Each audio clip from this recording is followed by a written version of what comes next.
nós temos a marcação também de VP, quer dizer, o valor de pico. Eu tenho o valor de pico superior e o valor de pico inferior, né, como vocês veem aqui.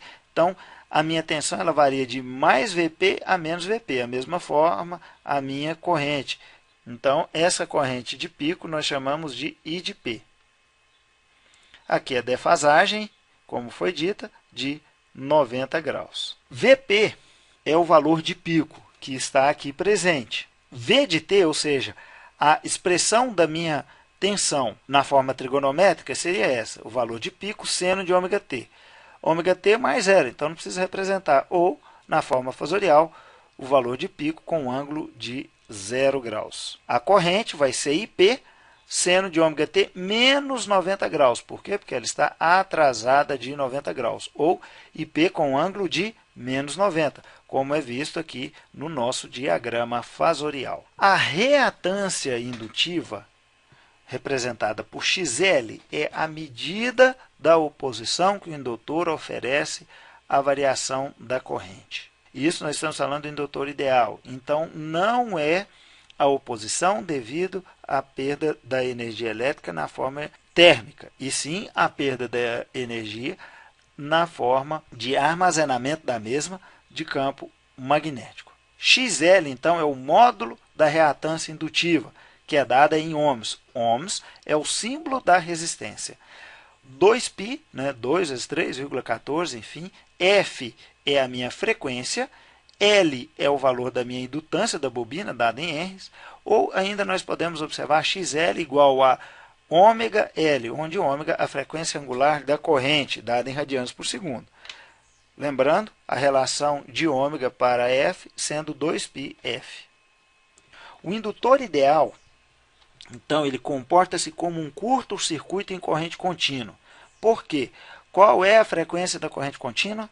Zero. Então, zero vezes qualquer coisa, zero. Qual é a oposição que um curto oferece à passagem de corrente? É zero. Se eu tenho um fio e esse fio não oferece resistência, então toda a corrente que eu coloco aqui ela vai sair de cá, não vai ter perda nenhuma. Uma resistência elétrica em corrente alternada. Ou seja, a partir do momento que eu tenho frequências, então eu vou ter uma dada resistência. Ele comporta-se como um circuito aberto para uma frequência muito alta. Se eu pego esse valor da frequência e elevo muito, muito mesmo, para um valor muito grande, tão grande quanto se queira, eu vou ter obrigatoriamente um produto por ele. E esse produto também vai ser muito grande. Logo, é como se o meu circuito tivesse aberto, como se a oposição à passagem de corrente fosse extremamente elevada. A primeira lei de Ohm, ela também impera aqui, e ela diz que essa oposição à passagem de corrente do meu indutor, a reatância, é a relação entre a tensão pela corrente. Note que essa tensão é um vetor e a minha corrente também. Por quê? Porque é alternada. Então, fazendo essa conta, nós temos V com ângulo zero, dividido por I com um ângulo menos 90. 0 menos menos 90 dá 90 positivo. Então, XL é igual ao módulo de XL com ângulo de 90 graus, ou seja, JXL. Lembrando, o J, o nosso número imaginário. Então, XL nós temos como sendo ômega L com ângulo de 90 graus ou J ômega L para um indutor ideal.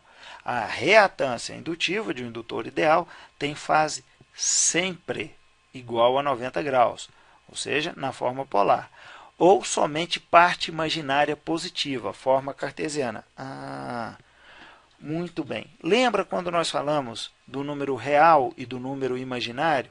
Que o número imaginário ele tem uma parte, ele é da fórmula A mais JB, onde o A é a parte real e o B é a parte imaginária? Muito bem. Se XL é JXL, certo? Isso aqui é o módulo. Ele não tem A. A parte real é zero. Como assim? Vamos lá. Nós não falamos que o real é o que acontece no momento? Ótimo. O que acontece no momento? É a transformação da energia na forma térmica.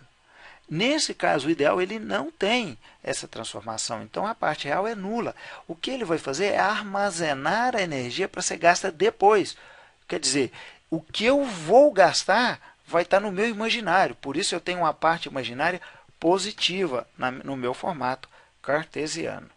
A fase da reatância, o φ, corresponde à defasagem entre tensão e a corrente do indutor. Aqui nós temos, então, um gráfico feito no Mathcad de um dado indutor ideal, que nós temos aqui em vermelho V de t, em preto a potência que passa por ele, que é o produto das duas, e a corrente. Note que a corrente está atrasada de 90 graus. E aqui a minha frequência, o que aconteceu? A frequência, tanto da tensão e da corrente, é a mesma. Já da potência, aumentou. Certo? Isso aqui é a potência instantânea. Ok? Então, eu dobro a frequência da potência. Em um circuito puramente indutivo, então sem resistência ôhmica, não há dissipação de energia. Ou seja, olha o que acontece com a potência. Hora negativa, hora positiva, hora negativa, hora positiva, hora negativa, hora positiva, hora negativa, hora positiva. Quer dizer, na média, o ciclo positivo anula o negativo. Então, eu tenho qual potência? Zero. Então, não há dissipação de energia, porque na média minha potência é nula. Nesse gráfico, é o que eu disse, a potência média vale zero. A potência positiva, ela significa que o meu indutor está recebendo energia do gerador, armazenando na forma de campo magnético. Adivinha o que é a negativa? Se ele está armazenando na positiva, na negativa, o indutor comporta-se como um gerador, devolvendo energia armazenada ao circuito. Então, ora ele armazena, ora ele devolve. Ora ele armazena, ora ele devolve.